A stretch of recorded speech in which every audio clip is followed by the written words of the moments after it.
Hey guys, Montel Williams here. Did you know that you could save 20% on your medical cannabis card today? That's right. With Leafwell, you can connect with a licensed healthcare provider through their easy to use telehealth platform. Whether you're managing chronic pain, anxiety, or just exploring cannabis for health reasons, Leafwell makes it quick, simple, and stress free. And here's the best part. When you head to leafwell.com/Montel, you'll get an exclusive 20% discount off your medical cannabis card. Why wait? Join over 1 million satisfied users who trust Leafwell with their cannabis care. So that's right. All you got to do is go to leafwell.com/Montel and get started today and save 20%.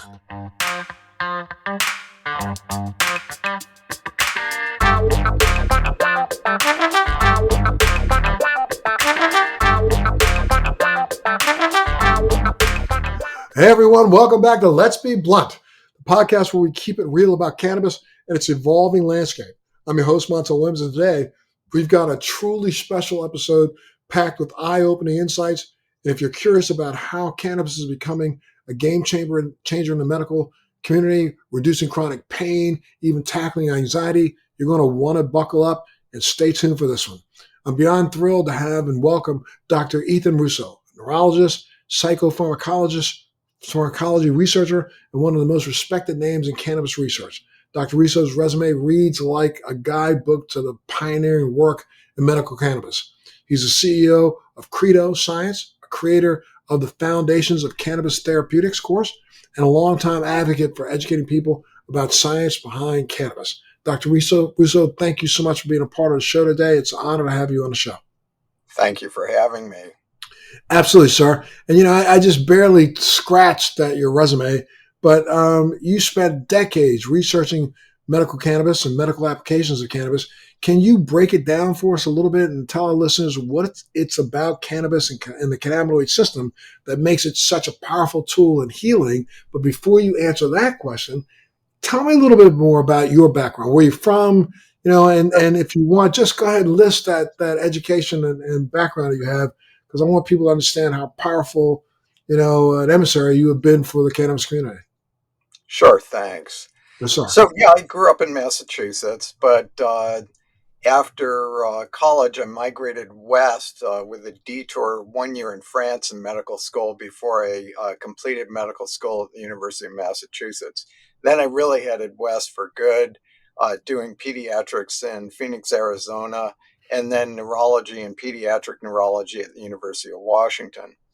By then it was 1983, and it was off to practice neurology for the next 20 years in Missoula, Montana. But along the way, I had a little bit of a crisis of confidence, not in myself, but in what conventional medicine could really offer to my patients. So I returned to a childhood interest in medicinal plants. That led to a sabbatical in the rainforest in Peru. But when I came back, it was 1996. That was the year that Prop 215 in California really was the catalyst to medicinal cannabis usage that spread around the United States and the world. So when I came back, I quickly got embroiled in the whole cannabis controversy and was very much taken with the complexity and beauty of the science behind cannabis and what we call the endocannabinoid system. So what that is the major homeostatic regulator of our physiology. Let's put that in lay terms. That means that this is the master that regulates how all our functions work in the body. And it neatly explains why cannabis is so versatile in treating so many different conditions. So subsequently in doing this, I started publishing about cannabis as a medicinal. That caught the notice of Jeffrey Guy, the founder of GW Pharmaceuticals, a British company which had a license from the Home Office to develop pharmaceutical cannabis preparations.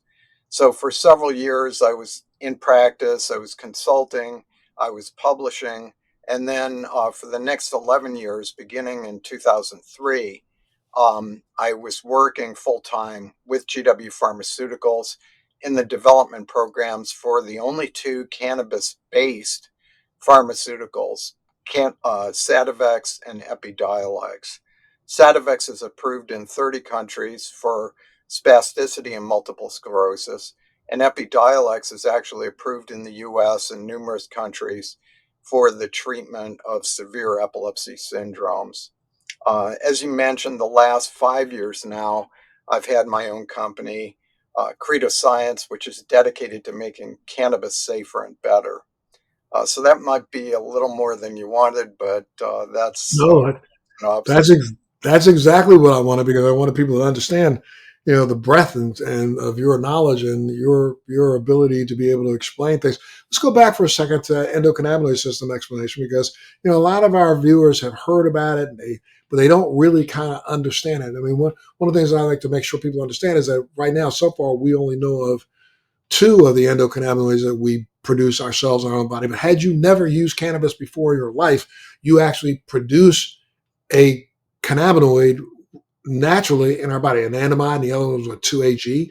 Explain what they are and what they do in actually, when you said cellular homeostasis, I like to say to people, well, if you kind of think about that Goldilocks zone, not too hot, not too cold, just right. That's what cannabis does in helping our endocannabinoids help our body hit that just right mark. Explain a little bit about that to people. Sure, we've explained it nicely, but if we look at the hardcore activity in the brain, what anandamide and 2-AG will do is tamp down excesses in the system.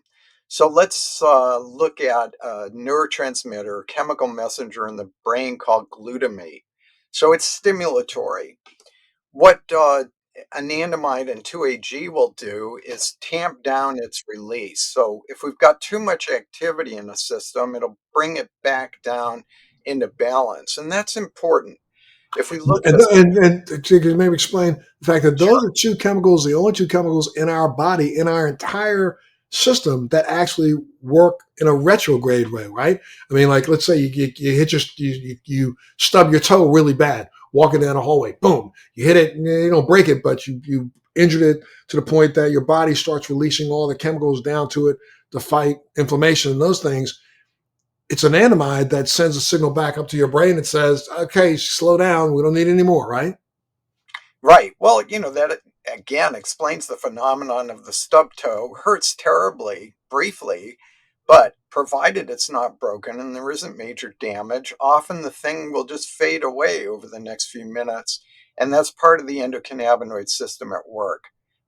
It's basically saying, if I can anthropomorphize, that, hey, got the signal. We don't want to do that again. Don't want to stub the toe again, but there's no major damage. So let's tamp down the pain so that you can proceed and walk to your destination. That's crazy. Now, you've been at the forefront of some pretty incredible discoveries in this field. Let's talk a little bit about your work with, let's say, CBG and some of the other minor cannabinoids, because a lot of people are aware of, THC and CBD, but they aren't aware of CBG, CBN, CBC. I mean, it goes on. And a lot of people aren't even aware of like all the acid versions of every single one of these. Let's talk a little bit about that. Sure. Well, CBG, I like to call the mother of all cannabinoids because it's first in the biosynthetic pathway. So it comes before uh, CBD and THC.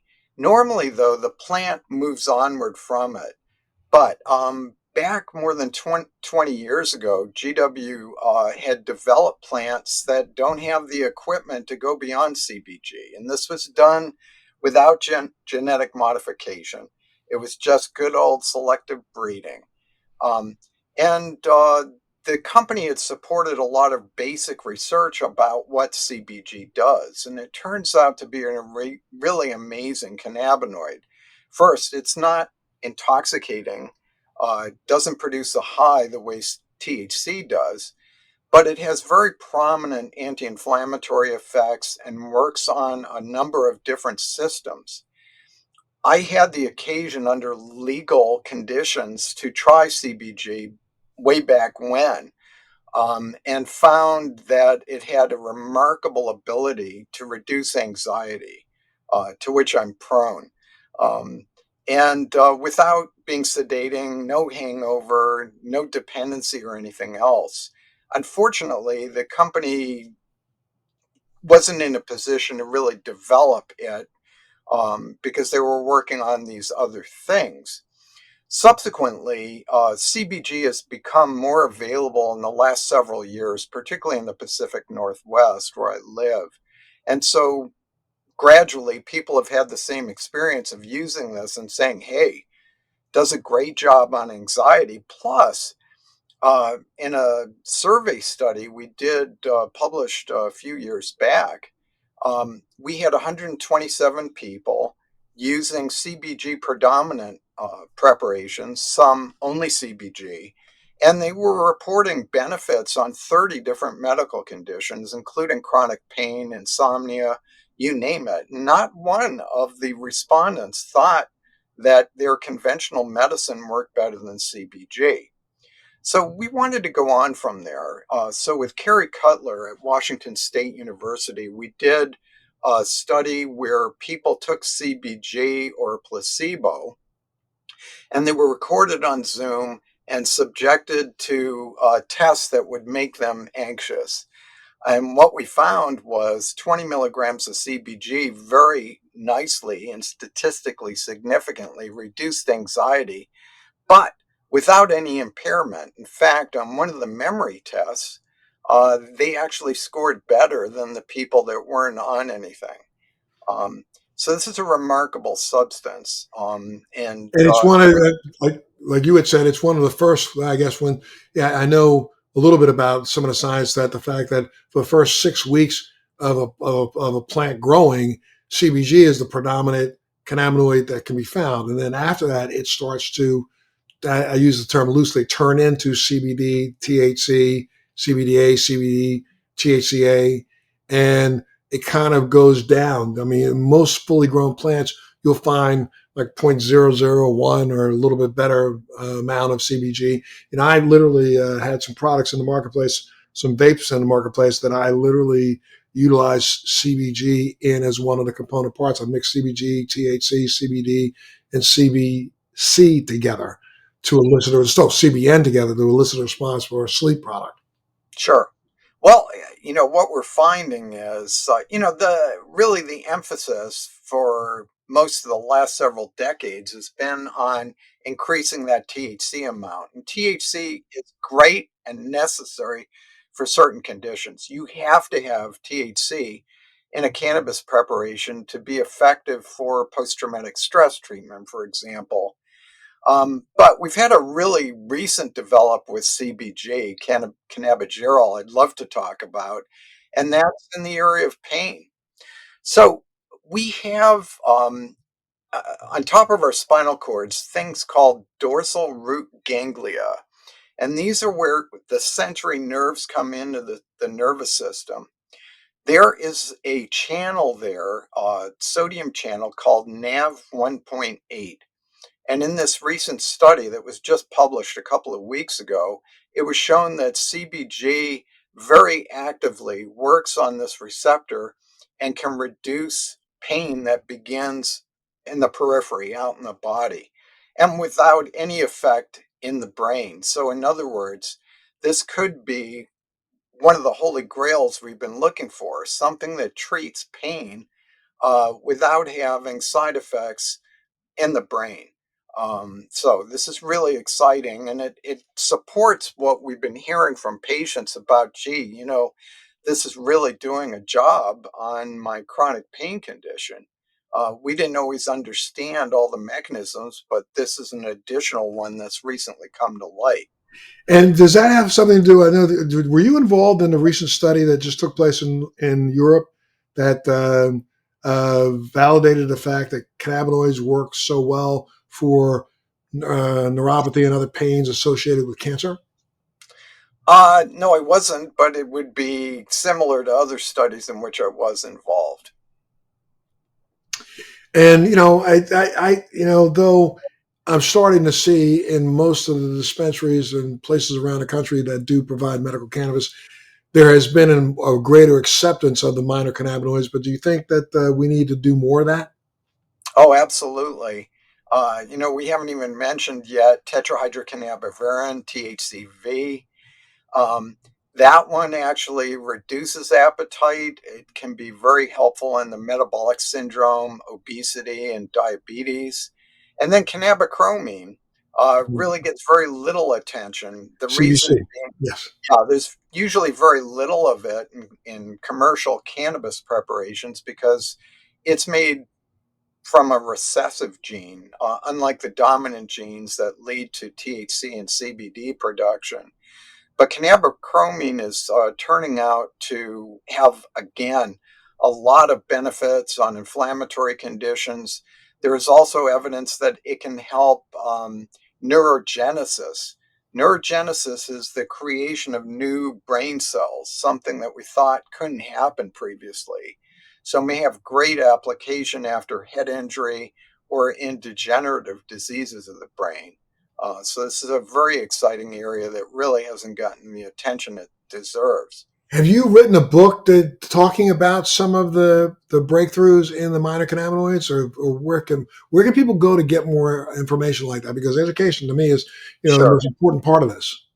Well, I have been the writer or editor of 7 books, but they're all old at this point. I do have a personal webpage, ethanrusso.org, at the library tab, and there's some 70 articles of mine that are available there free to people because it is my personal website and it doesn't violate any copyright laws. So many of the things we've been discussing would be available there if people wish to dig in. Well, from my perspective, I don't know if it's from yours, but one of the things that I've been talking about now for 24 years is the fact that education is probably the most important aspect of anything that involves cannabis.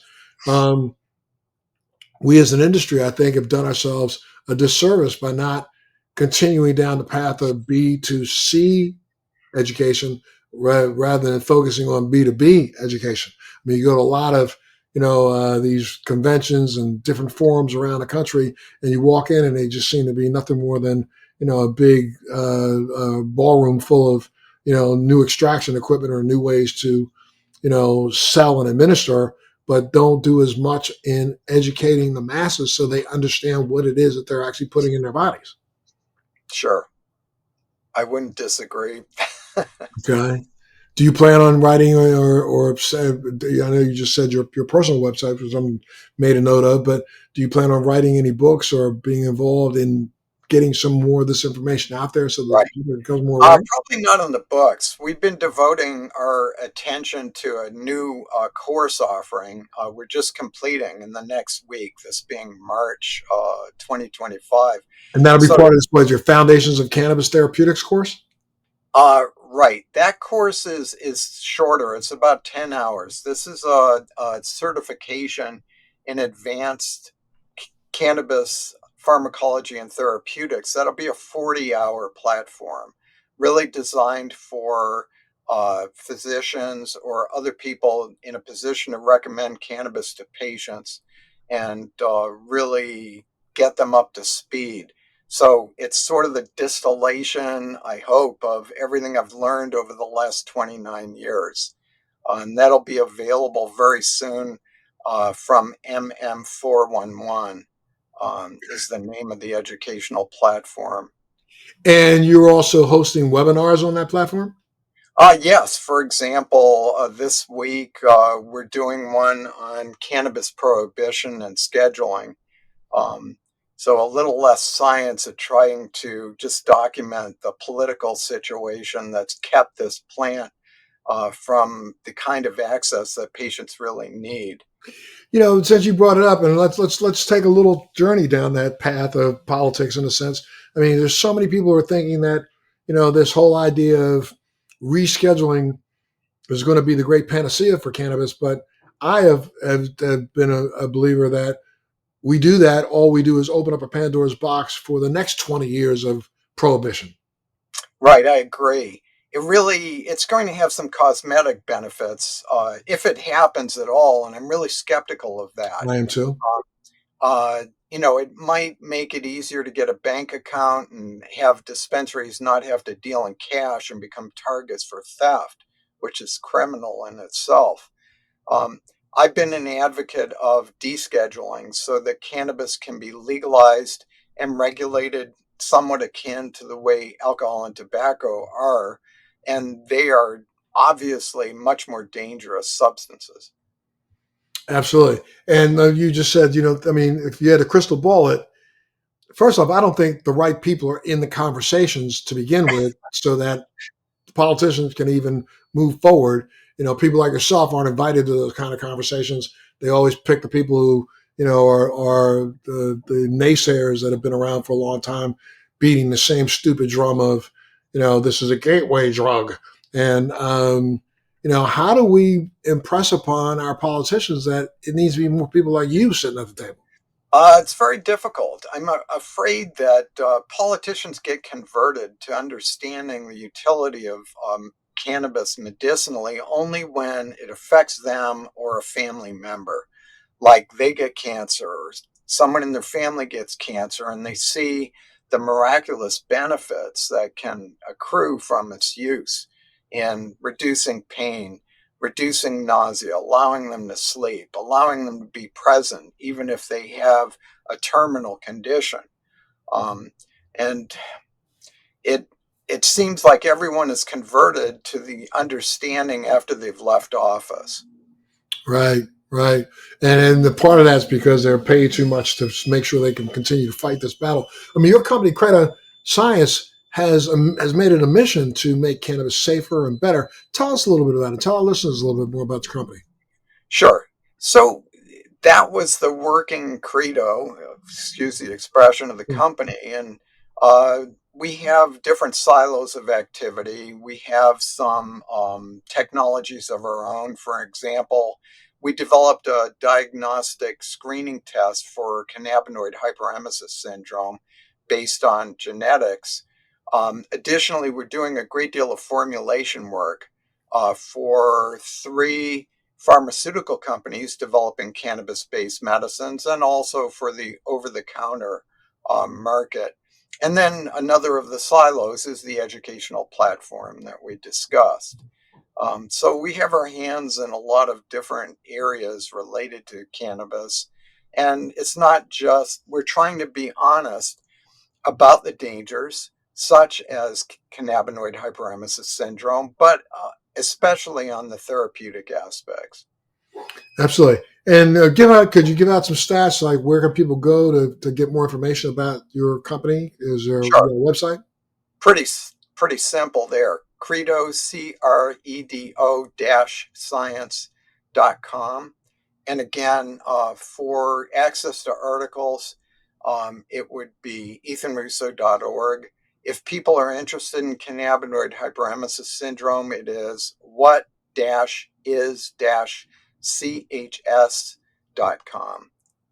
Okay. And let's go back and talk a little bit more about the endocannabinoid system. Once again, I'm sorry because I got you. I want to pick your brain as much as you can. I mean, talk a little bit about the conditions and diseases that are most affected by that. Well, we're starting the brain. The endocannabinoid system is heavily involved in modulation of pain and emotion. Pain is, looking at surveys, is 70% of the folks that use cannabis medicinally. And Lord knows we need better treatments there that aren't going to produce addiction or overdose potential. Um, again, that's why I'm so excited about this recent develop with cannabigerol in treating peripherally based pain. But additionally, there's the whole forgotten area of psychiatry, treating anxiety, treating intractable depression, treating post traumatic stress. And although the the research has been tough to get and will continue to be given politics. There's tremendous promise there in the potential of cannabis based medicine properly constituted to treat a lot of these conditions. Well, Dr. Russo, do you think the majority or the larger percentage of the medical community is starting to accept the fact that cannabis is real? I mean, then the research that's been done on it is real. Well, it's a little better than it was. For better or worse, most physicians are very conservative, and many will only accept the idea of a medicine if it's been FDA approved, meaning that it's proven that it works, it's safe, and it's consistent over time. So most physicians are not going to be comfortable with their patient going to a dispensary and getting some preparation that they don't understand. And this is certainly one of the reasons that we've been so actively engaged in education about therapeutic aspects of cannabis and the endocannabinoid system. It really is necessary to understand the ECS to realize the potential that cannabis has as a therapeutic But, agent. but what gets me with that, though, is that we've known about this and doctors have known about this and fought this for now almost 40 years. I mean, when, Raphael Mechoulam first discovered this back in the 80s, and we were funding this with NIDA research dollars. We were funding this. So, and, our own government wrote its own patent application. And in its abstract, said exactly what they thought cannabis was doing back as early as 2002. It's like, I mean, what do you got to do? You got to take a baseball bat and start beating some of these people over the head? Well, this is what happens, unfortunately. For better or worse, the people that make the rules know the least about this. So I think you've alluded to this previously. It would be better if physicians and scientists had a seat at the table with respect to these kinds of decisions about scheduling and where the science dollars go, which are going to be very sparse, it appears, in the near term. So, I mean, Doc, I mean, I know you've stated that maybe the rest of the medical community is starting to at least embrace the fact that there's some medical efficacy here. Do you think that that's going to change over the next few years? More and more people starting to embrace the idea that, yes, there's something real here. Well, we always hope so, but a lot of this would relate to the amount of support there is for research. And it seems like the National Institutes of Health, which is the major supporter of biomedical research, is in a state of turmoil right now. So it then falls to private companies to pick that up. But in the cannabis space, very few of them are making money or dedicate much of their income to research. Then it would fall to physicians and other caregivers to educate themselves. And this is one reason we put such a premium on offering educational content to people who are interested in cannabis therapeutics. I mean, I don't know what you feel about him personally, but, with Dr. Oz getting ready to take over CMS, I did multiple shows with him about the viability of cannabis. And he was probably one of the first doctors on television to actually embrace cannabis because he realized that there was some legitimacy here when he started looking into the research being done back then by like NYU and around the world, starting to recognize that, GW, what your work was happening through GW Pharmaceuticals, that there was some legitimacy here. I mean, I would want. Have you reached out to him to try to figure out how you can get in a conversation? I know I have a side way into him. I'd love to take you along with me so that maybe we can have a conversation with him that will turn into a conversation with Elon Musk, and we have both sides of the ears of the president to listen to somebody who are clearly cannabis supporters. Right. Well, I have been involved with a small group that has tried to approach the administration with a white paper. So far, no activity. But we have to keep in mind who the major players are. And right now, the Attorney General, the Speaker of the House, the Senate Majority Leader all have a history of being rabid prohibitionists. So I have to be honest that I think it's very unlikely there's going to be a lot of movement in this And area. they're rabid prohibitionists because, again, I believe it's just because of their lack of knowledge. They have gone down one path that has been based on what we know isn't even science, not even pseudoscience, based on hatred and 70 years of prejudicial feelings towards cannabis based on nothing of truth. I mean, there's got to be a way around these guys. I mean, what would your strategy be to see how we can? I mean, I think one of the biggest ways to do this is kind of taking a little note out of the pharmaceutical industry's playbook, and that is forcing the constituents, the consumer, into forcing the doctors to say we need to do something. That's the reason why we see, so many commercials for pharmaceutical, drugs on a television every 5 minutes to convince the consumer to go into the doctor and ask for something that then they can make available.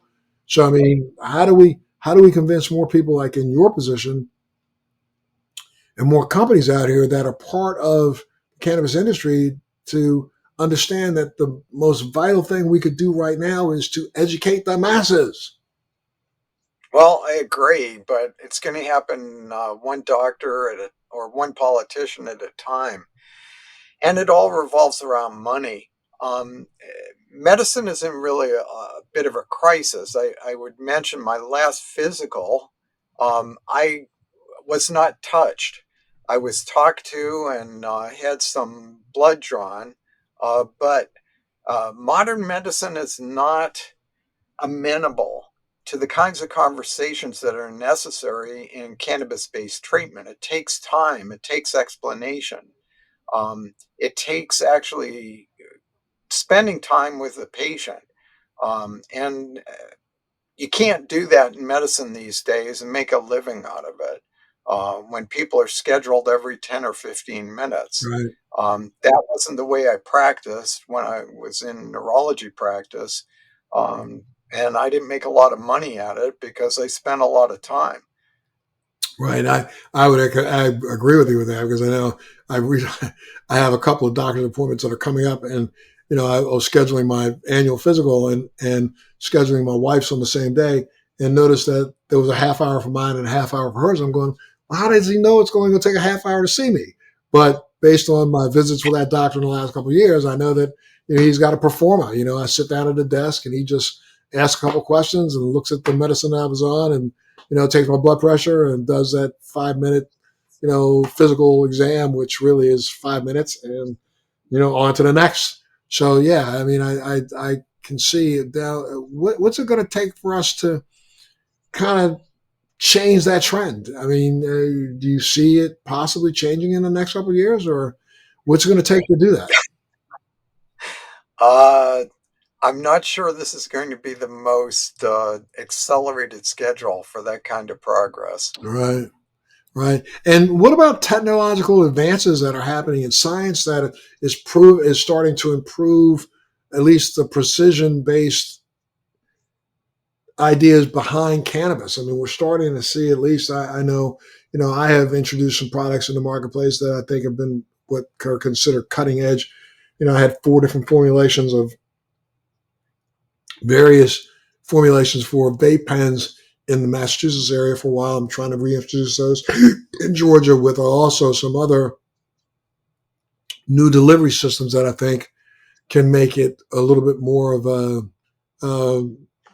something that patients would like. I mean, I'm working with a company that has created a mucosal spray that allows for it's not an edible, but for something that is ingested that doesn't necessarily have to go through the kidney and the liver because they are nanoparticle. That absorption in the mucosal area seems to be quite rapid and the onset rapid. So that's something that helps with people who have had some hesitancy with using oral administrative systems for cannabis, because a lot of people complain about the fact that if I eat an edible, it can take anywhere from 30 to 40 minutes for it to kick in, where this formulation process that we've kind of created, within 5 to 10 minutes, you actually feel it. Sure. Well, there are lots of different approaches to this, but it's going to require innovation.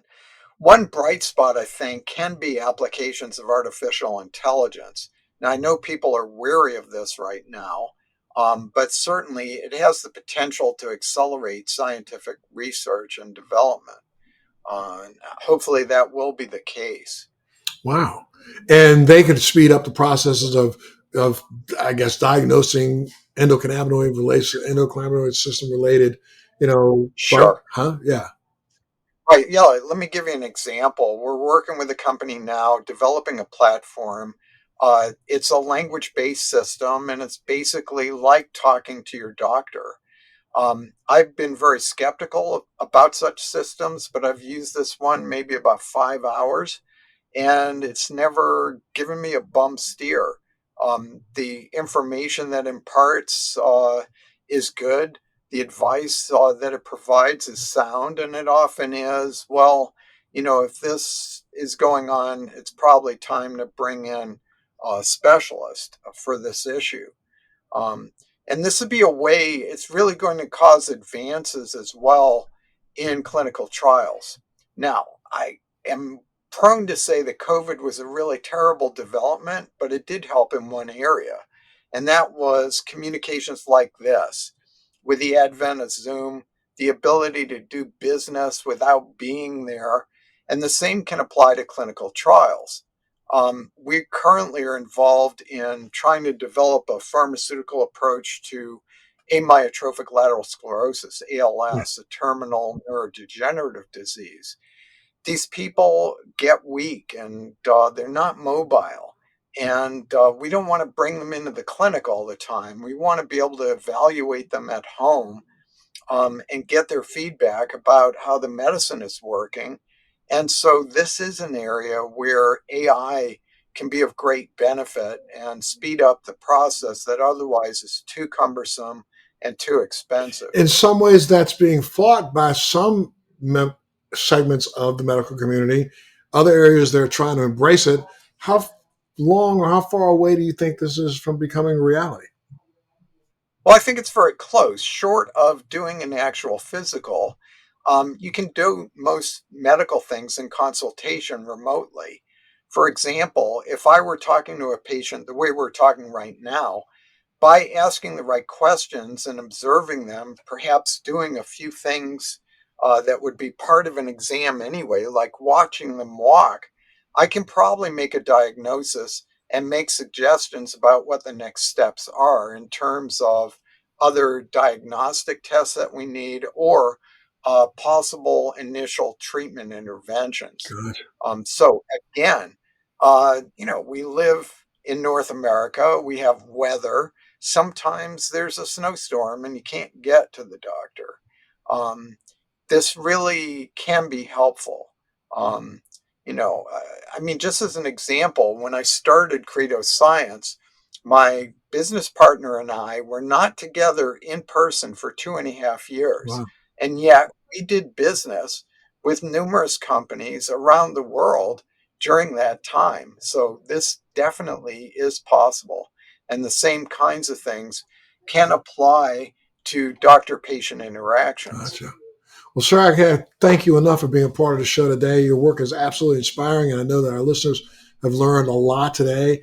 And I would love to have you back at some point in time if it's okay. We'll reach out to you and see if we can get you back because I have so many more questions. I could keep you on for another hour, but I let you know we're going to do an hour today. Would you consider coming back?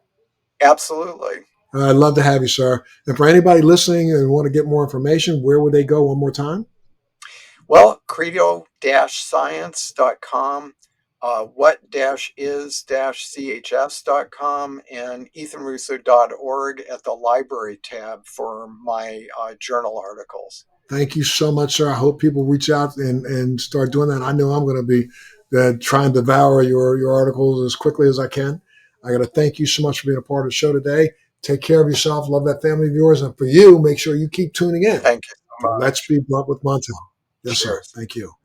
Thanks for joining me on Let's Be Blunt with Montel. Please make sure you're subscribed and hit the bell to be notified when new episodes post each week. We'd love to hear your feedback also, so please send us your comments.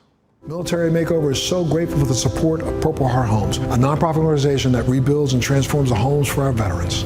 Our heroes come home with sacrifices most of us can't imagine. As a veteran myself, I've been there and founded Purple Heart Homes to help. When I tell the story of Purple Heart Homes, it's the freedom to not have to depend on somebody else to do the simple everyday things in life. Visit phhusa.org/makeover to learn how you can help.